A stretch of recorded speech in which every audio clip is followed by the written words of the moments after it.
So today on Nostalgia Junkies, we're going to be throwing it back 40 years into the past because this is our first episode of season 4. Because we forgot to mention it's now season 4. We are going to be talking a little bit about both August and September of 1985. Mm-hmm. So kicking it off, we are going to look at some of the TV shows that first came out. One of the big-ins, or I guess the big-in that came out in 1985, Golden Girls. That was a good one. It's a classic. That's your stay home from school sick and watch it on the couch with your ginger ale and saltines. What's funny about that show is now when you look back and you see the age of the women on the show is like, man, these ladies look old for their age. Like old. Like and 30, late 30 and 40-year-old women now are like night and day. It's pretty amazing. But yeah, the show was great. I mean, obviously, like you said, you stayed home from school to watch that one. That was a good one. That was a family friendly, but there was some stuff on there. I mean, one of them's a little whore, so yeah, Blanche. Yeah, and wasn't the oldest looking one was really the youngest one in real life, correct? Yes. Estelle Getty, who played Sophia, yeah, was one of the youngest or the youngest cast member. Just crazy. Yeah. Which I think for me and probably for both of you as well, because I mean, you weren't born in 85. You were 1 year old. Yeah. Most of us that watched Golden Girls watched it on either TV Land or Nick at Night. Correct. 100%. Yeah. And for me, it was like just a constant watch. Yeah. I also love when remember they used to do like the marathons. Yeah. And they would play nothing but Golden Girls. Yep. That to me was like some of my favorite times growing up because we just binge watched the show. I used to watch that and I Love Lucy. Yeah. And that era. Three's Company. Now, are you familiar with the sequel show to Golden Girls? No, there was one? Golden Palace. Really? So at the end of Golden Girls, Dorothy ends up getting married to wasn't Stan, it was the guy she was dating at the end of the show. Yep. But she goes off and B. Arthur kind of does her own thing. But Estelle Getty, Betty White, and Rue McClanahan, their characters end up purchasing a hotel, and it's now the three of them trying to run a hotel with the hotel staff. I remember now. Yes, I never watched it constantly, but I remember it would pop on. That couldn't have lasted long. I think it lasted maybe a season, maybe two. It was one of the times that they were doing the constant watch marathon. They decided to then do the next day did Golden Palace. Okay, and that is the only time I have ever seen Golden Palace was in that marathon. Yeah, I've never seen a second of it, so. It was a good show. They dealt a lot more with Rose's stupidity and her kind of naivete. Because the what do you call it? Not the bellhop, but the guy that kind of cleans up, I guess the custodian of the hotel. His son was kind of on the same mental maturity as Rose, but just a little bit smarter. So Rose would get them into trouble and he'd be like, "No, we can't do this." And then Rose would get into trouble. All right. But no, that was a great show. One of the other big ones was Twilight Zone. It's a good one. I don't have as much experience watching that one. I've definitely seen, a couple random episodes here and there. But wasn't that a later show too? Didn't that come on a little bit later too? The Twilight Zone, late at night, you mean? Yeah. I think it was an evening watch. Yeah, was it an evening watch? I don't remember. And obviously, you remember the opening sequence and the theme song is what really sticks out. Yeah, what really sticks out. Yeah. I feel like that also then that trope of the Twilight Zone and the kind of the anthology series that became very popular. That's kind of what shaped Goosebumps, as well as Are You Afraid of the Dark? Yeah, for sure. Did you guys have I know you didn't watch a lot of it, but do you have a favorite episode of Twilight Zone? Not that off the top of my head. I mean, no, I can't say that I do. I just automatically associate it with Twilight Zone Tower of Terror in Disney. That's what, if I think Twilight Zone, it automatically goes there. But I know it's all sci-fi, supernatural. Yeah, open the doors for Tales for the Crypt too, kind of shows and stuff like that. So, but yeah, I don't. Thank you to Twilight Zone. Yeah. I don't have a episode that sticks out. How about you? Do you remember, so it's used a lot in media, but it's one of my favorites. The guy who just wants all the time in the world to read, and finally he's being bothered by a bunch of people, and finally there's no one left to bother him. and he's all by himself, and his glasses break. And then he's alone with all of his books, but he can't read. And there's a lot more that goes into it. That was like a 10-second synopsis. Yeah. But that one and then the one with the creature on the plane are two of my favorites. Yeah, I don't remember either of them, to be honest with you. So I don't have much to contribute there, but not only did we get some TV shows, we also got some really good cartoons. Yep. And one of the main staples of what would later become the Disney Afternoon premiered in September of 1985. Adventures of the Gummi Bears. When you talk about cartoons with hit theme songs, that is towards the top for sure. Yeah. We talked about it in a previous episode with theme songs, the Gummi Bears. And I'm pretty sure we've talked about it in a previous episode with Disney Afternoon. Yeah. Yep. Keeps coming up. Yeah. I think that just also goes to show how prevalent that show was in both nostalgia culture and just growing up. Yeah, I agree. I have I have a bunch of the PVC figures. PVC love them from like Burger King or something. Oh, they might cereal packins. Yeah, cereal packins. Yes, they were cereal premium. What's the little gray bear that's holding the gummy berry juice? I have him somewhere in the basement. I always get their names all mixed up, but I feel like it'd be fun if we actually had gummy berry juice. It could bounce. Maybe I could finally dunk. Yeah. No, probably not. Listen, I'd be like Michael Jordan in Space Jam. Actually, I'd be more like Ned in Space Jam. Yeah. But I know we're not going to really get into these TV shows, but there was actually a lot of bear cartoons in 1985 in September, because not only were there Gummi Bears, but they're also the Berenstain Bears and the Care Bears. Bear takeover. Yeah. So I know we've talked about how like 1993 had a hard-on for dinosaurs. Yeah. 1985, they liked the bears. Actually, that might have been the year Teddy Ruxpin came out too. I think so. Maybe. So, one way to find out. I'm looking it up. Doc Retro over here. Yeah, 1985, Teddy Ruxpin. I told you. Yeah, so Teddy Ruxpin also came out in 1985. Yeah, they did have that's infatuation with bears in 85. That's kind of weird. I'm wondering. Is that the year of the bear? Did the Bears win the Super Bowl that year? When did they the did? Bears? 1985. They did. Crazy.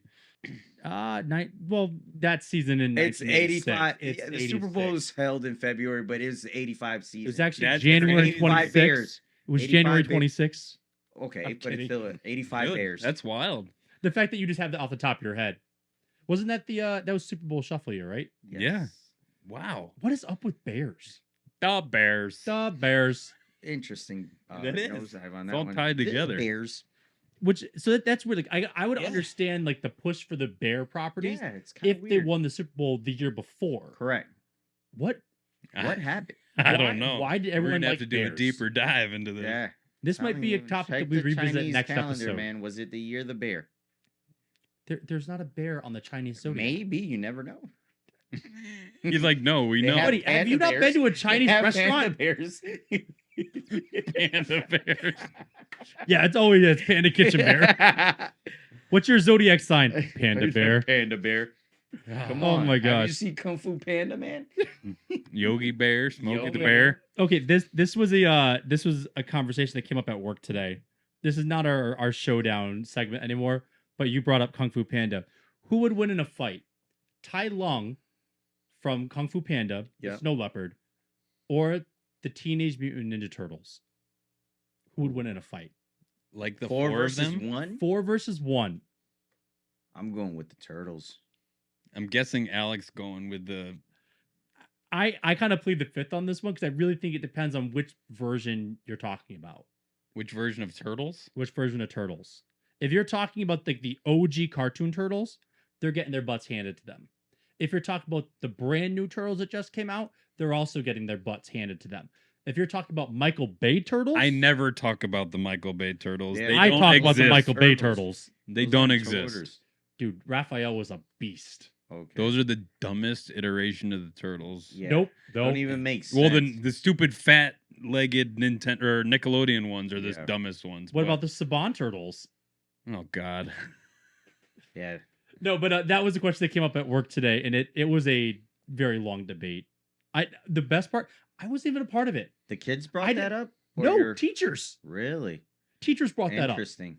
And they're like, they kind of That's like where looking our at me, tax-paying dollars and I'm going. like, I'm not doing this. Good old Hartford school system. Yeah, this is what we do instead of teaching kids. Yeah, we don't teach. The only comment that I made, because someone made a comment that Tai Lung could do the whooshy finger hold, and I was like, actually, he can't. That was a big thing in the movie. That's actually how he got beat. Yeah. But let's get back to our cartoons. Not only did Gummi Bears come out, but also one of our buddy Spruch's favorite cartoons, G.I. Joe. G.I. Joe. The Real American Hero. Yep. I mean, it's all right. Yeah. Yeah. There's action. Nice. I mean, yeah, go ahead. It's, I don't know. It's not really my thing. No. It's, yeah. I like the toys. I never really watched and sat the cartoons and watched the cartoons really. I mean, did they come on and I sit there and watch them? Yes, but it wasn't like, oh, I need to watch G.I. Joe. And obviously even for I being the oldest here, it was all on reruns for me too. So yep, it was just so much better. Yeah, I didn't better really things to watch. Care to watch it. Sorry, yeah, G.I. Joe fans. Action figures are cool. Cartoon was not. I loved the action figures. I loved playing with them outside and building vehicles and building forts and all that stuff. I think that the toys were a great step forward into the toy industry. Correct. And really kind of shaped how toys then came to be. 100%. But no, the cartoon, I couldn't stand it. I remember I made a comment to Aaron about how I wasn't a fan of the show. Yeah. And he's like, well, have you ever watched it? I'm like, I watched a few. Did you watch the movie? And I watched the movie. Still not impressed. It's not good. It's not good. The whole thing with what's the main villain's name there? Cobra Commander? Yep. The whole was once a man. That was so stupid. For half the movie, that's all he says was once a man. And it was not something I enjoyed watching. Give me Transformers. Give me Street Sharks. Yeah. I'd even take Turtles over G.I. Joe. It says a lot coming from you. I know. But we also been turtle hater, man. It's just turtles. You're not turtly enough for the turtle club. Yeah, turtle. But G.I. Joe also kind of had a copycat cartoon that came out within the same year. Mask. Mask is actually cooler in my opinion, and it was more short-lived. I believe it's actually cooler as well. The vehicles and the stuff, it's way, way better. Exactly. Way better. Unfortunately, the toys did not sell as well, so they sell well now. Yeah, exactly, right? Well, it's because they didn't sell well then. Yeah. That's the thing. That's the thing. Our last cartoon that came out in 1985 actually kind of not only killed the toy line, but also killed an entire franchise. Okay. She-Ra and the Princess of Power. Yeah. I mean, I don't even know if we have to get into it. I don't like He-Man. I don't like She-Ra. The whole Motu universe is definitely not my thing. Your response to the shop owner interview was my favorite, by the way.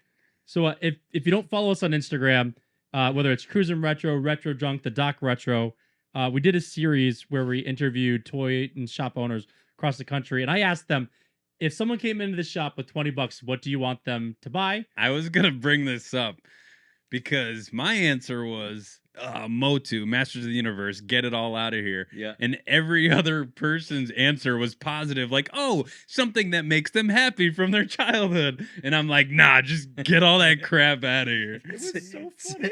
Typical retro junk. Get this junk out of here. You know what? That's actually not a bad idea, guys. Take all these. Yeah. These are great. I will tell you this, though. Dude, but that's the problem, though. You bought so many when everyone was just dumping them for cheap. Yeah. You got totes and totes. I got this a lot. Man has a whole closet full of Motu figures. It's kind of funny. He has like 360 He-Man figures. Dude, I have like 800 Joes right now. Do you? Oh well, you bought that super big lot, right? If only it was Mask. I know. I have a decent amount of that too, but yeah, She-Ra, it's not it. Well, I was just going to tell you this in regards to the interviews. I know one of the other questions was, what does somebody get surprised about, even if they don't buy it? The owner of the Imaginarium in Omaha mentioned Motu, and that was unprompted. Yeah. He said, everyone comes in and goes, whoa, you have Motu, He-Man, Triclops, Trapjaw? That's so cool. And then they don't buy it. Exactly. Dude, the only cool Motu figure is Scareglow. So yeah, dude, I like You're right. Trap Jaw. I do agree, actually. There Okay, are some, I take but it back. I think their joints are so flimsy, man. Like to Agreed. display them, you gotta have stands for them and all that. Repairing them is a Yeah. pain. There's some really I cool think- figures. They just oversaturated Forget the market. figures. Let's keep the The play dinos are sets. cool. Let's keep the play sets. I think the play sets were a good idea. They were cool. And let's throw in some other figures into those play sets. Yeah, exactly. I agree Let's throw with that. some Remco Warrior Beast.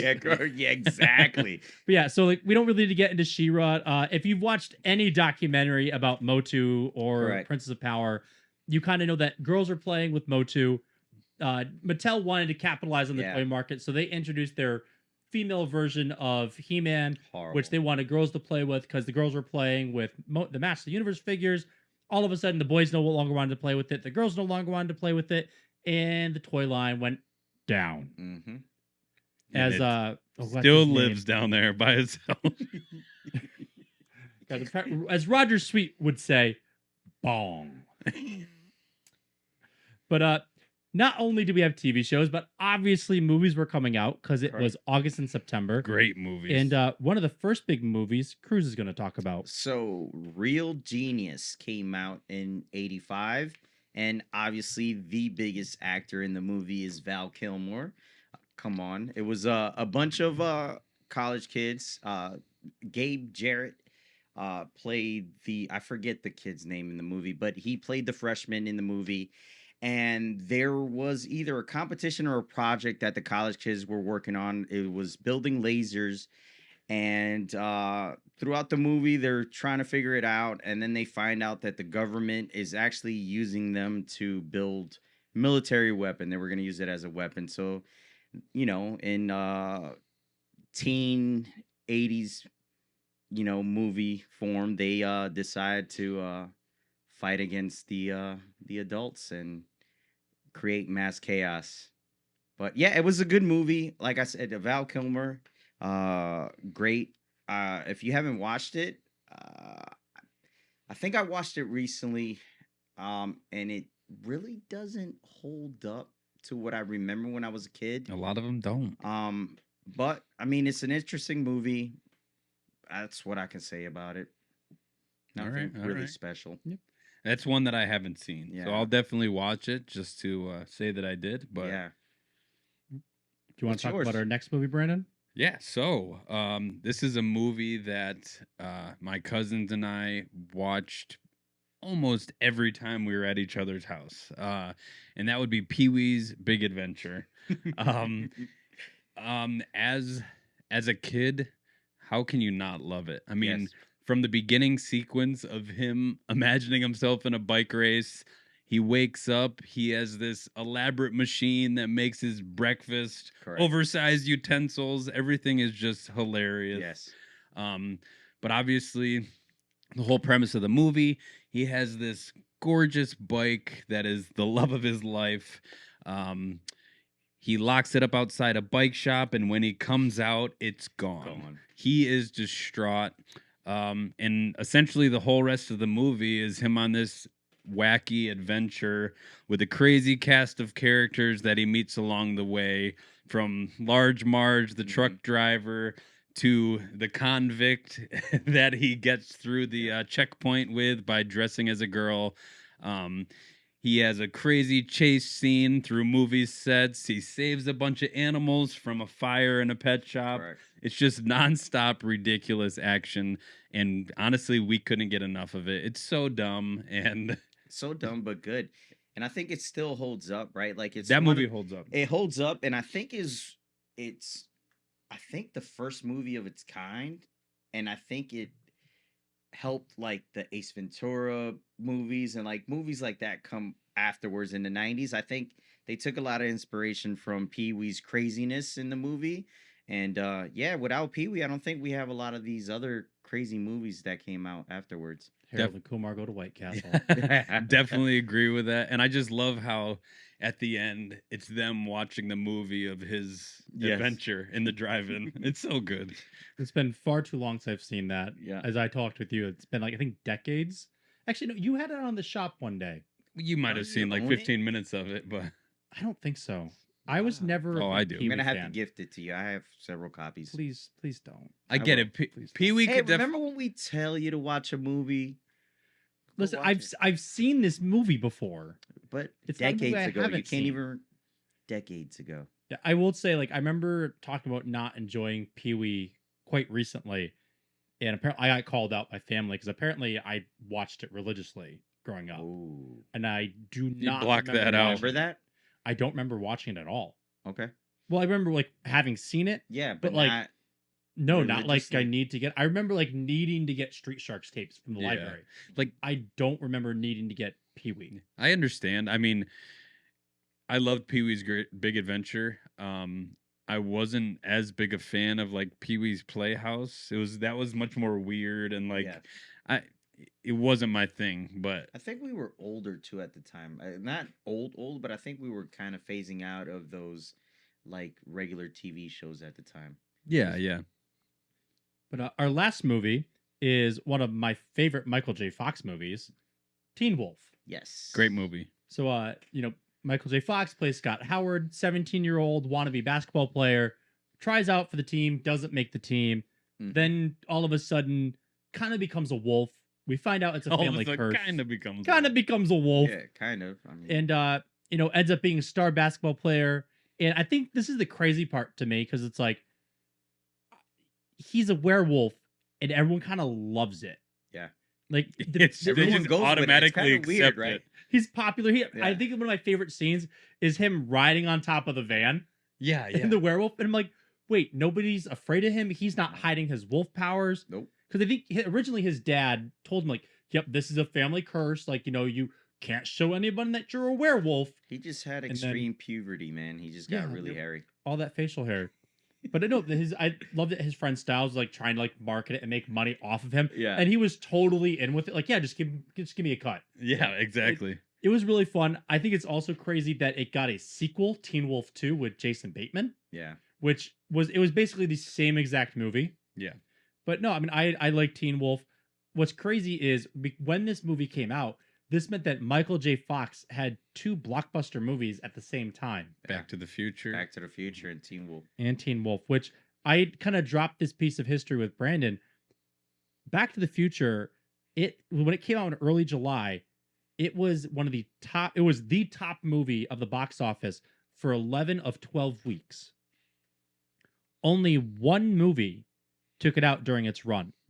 Teen Wolf? Nope. It came out July 28th of 1985. Can you guess what comedy movie from 1985 knocked out Back to the Future for 1 week? To be fair, I had never heard of the movie when he told me what it was. So you're thinking of the one at the end. Oh. Okay. You don't know this. I didn't tell you this one. Oh. Yeah. A comedy movie. Comedy. Beverly Hills Cop? No, but good guess. That's a good guess. That was a good guess. I'm trying to think of another comedy in 85. Police Academy. Also good guess. Both those movies came out in March and April. This was the second or third installment. Family Vacation? Very close, on the same line. European Vacation. European Vacation, okay. European Vacation. That's my least favorite vacation movie. Me too, it sucked. I even love Vegas Vacation. Yeah, I think it's hilarious. Yes. So European Vacation actually broke the record for the highest grossing comedy film. Really? It earned $12 million opening weekend in 1985. That record was previously held by Police Academy with $10.6 million. I love Police Academy. Yeah, me too. But, then Back to the Future came back the next week, and Invasion USA is the one that finally put the nail in the coffin. That's the one I didn't. I have no clue. Did I tell you who the lead actor was in that? Isn't it Chuck Norris? It's Chuck Norris. Yeah. It was a Chuck Norris movie. Invasion Karate USA? Kid. The Karate Kid, Chuck Norris. Yeah, the Karate Kid. Sidekick. Yeah. Yeah, no, I've never heard of Invasion USA. But let us know, which movie would you want to go see, whether it's Real Genius, Pee-wee's Big Adventure, or Teen Wolf. Sorry, but that's pretty amazing. Chuck Norris is freaking undefeated, bro. He took down Back to the Future, which is one of the greatest movies of all time. Yeah, I don't know how Invasion USA did it. Before we move on, I just wanted to add that off of Teen Wolf, I actually really enjoyed the MTV Teen Wolf series as well. It was when really they good. brought it back. That tonal and shift the movie was pretty good too.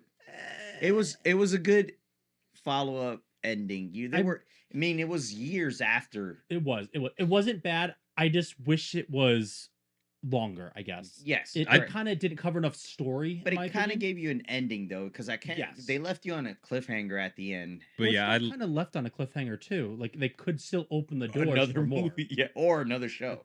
But yes, I really enjoyed the MTV series. Yeah. That was I'm glad you mentioned it because I forgot to talk about it. That is probably one of my favorite TV series from the last decade. Yeah. That's fair. But we have one more piece of news from 1985, and this is a biggin, all the way from Japan. September 13th of 1985, Shigeru Miyamoto introduces Super Mario Brothers in the NES.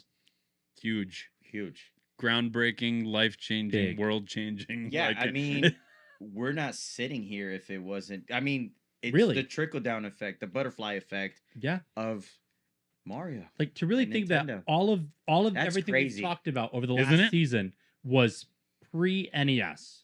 That's insane. Technically, Famicom at this time. Yeah, correct. That's insane. But yeah, no, this was so this means that next month we get to finally start talking about the North American releases for video games. NES saved video gaming for eternity. It did. 100%.